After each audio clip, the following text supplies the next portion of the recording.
DMAS back to basic sebagai dividen investing stock? Buat para investor dividen yang sudah cukup lama nongkrong di BI, nama PT Pura Delta Lestari Tbk, DMAS, itu dulu bisa dibilang semacam mesin ATM tahunan, rajin setor dividen, payo tinggi, dan kasnya tebal banget. Dari 2015 sampai 2023, DMAS rutin bagi dividen tiap tahun, kadang kecil, kadang besar, tapi selalu ada. Stabil dan konsisten, dua kata yang bikin investor dividen betah. Tapi mendadak di 2024 mereka stop. 0. Gak ada pembagian dividen sama sekali.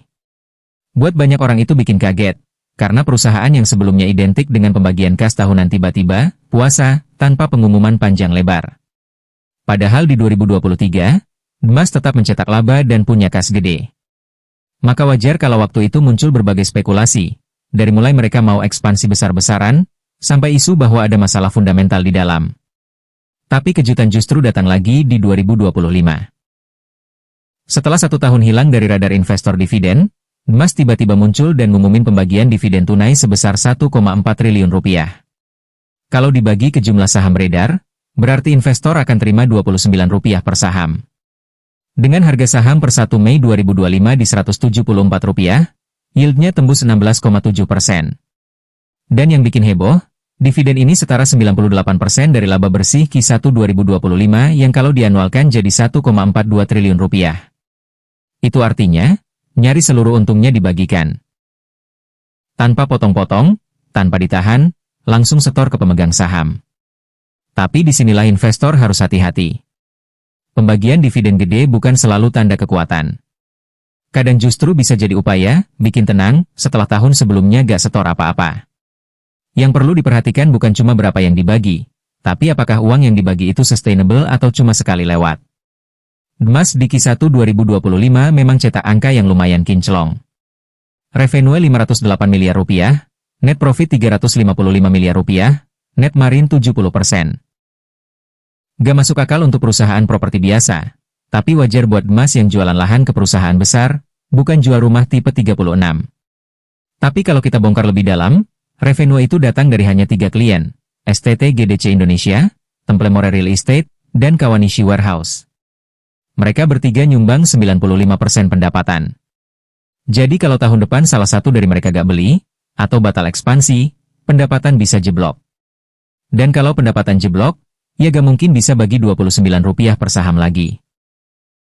Free cash flow, FCF, di Q1 juga besar, Rp343 miliar. Kalau dikalikan 4, total FCF setahun bisa tembus Rp1,37 triliun, cukup buat bayar dividen Rp1,4 triliun, dengan sedikit bantuan dari kas. Dan DMAS punya kas tebal, Rp2,12 triliun per Maret 2025. Jadi dividen Rp1,4 triliun masih bisa ditutup dengan aman, dan masih ada sisa Rp700 miliar buat jaga-jaga. Tapi kalau FCF di Q2 Q4 anjlok 30% aja, maka total FCF cuma Rp1,06 triliun. Artinya, mereka bakal mulai ngambil dari kas buat bayar dividen penuh. Itu bukan akhir dunia, tapi kalau dilakukan 2-3 tahun berturut-turut, maka kas bakal mulai terkikis. Dan kalau itu kejadian, investor gak cuma kehilangan yield, tapi juga kehilangan kepercayaan. Inventory DMAS juga menarik untuk dicermati. Nilainya hampir Rp5 triliun, alias 58% dari total aset mereka. Tapi dari jumlah itu, tanah siap jual cuma Rp2 miliar, sisanya masih belum dikembangkan atau masih dalam proses. Artinya, mereka harus ubah inventory jadi lahan siap jual sebelum bisa hasilkan pendapatan. Dan proses itu nggak segampang sulap. Butuh perizinan, butuh biaya pengembangan, dan, karena ini Indonesia, sering juga butuh negosiasi sosial dengan ormas, warga sekitar, dan pemangku kepentingan lokal. Jadi kalau kamu pikir semua lahan itu bisa dijual kapan saja, mungkin kamu terlalu optimis. Tapi yang bikin DMAS tetap menarik adalah valuasinya. Dengan harga saham Rp174 dan laba setahun diproyeksikan Rp1,42 triliun, pernya cuma 59x. PBV-nya 1,11x. Dan hasil valuasi DCF konservatif menunjukkan nilai wajarnya di kisaran Rp387 per saham.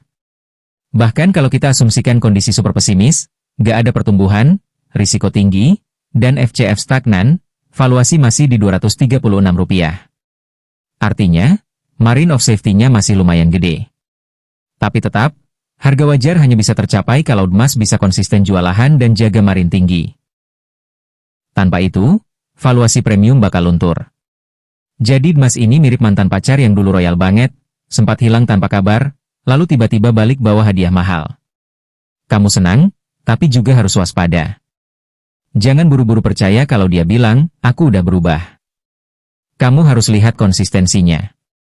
Kalau Q2 Q4 2025 mereka tetap cetak untung tinggi, tetap punya klien besar, dan inventory mulai dikonversi ke revenue, maka Dmas bisa balik jadi salah satu saham dividen terbaik di Indonesia. Tapi kalau semua ini cuma episode sekali bayar besar karena tekanan pasar atau sekadar tebus dosa setahun lalu, maka dividen Rp29 tahun ini bisa jadi perpisahan manis sebelum kembali ke era tanpa setor tunai.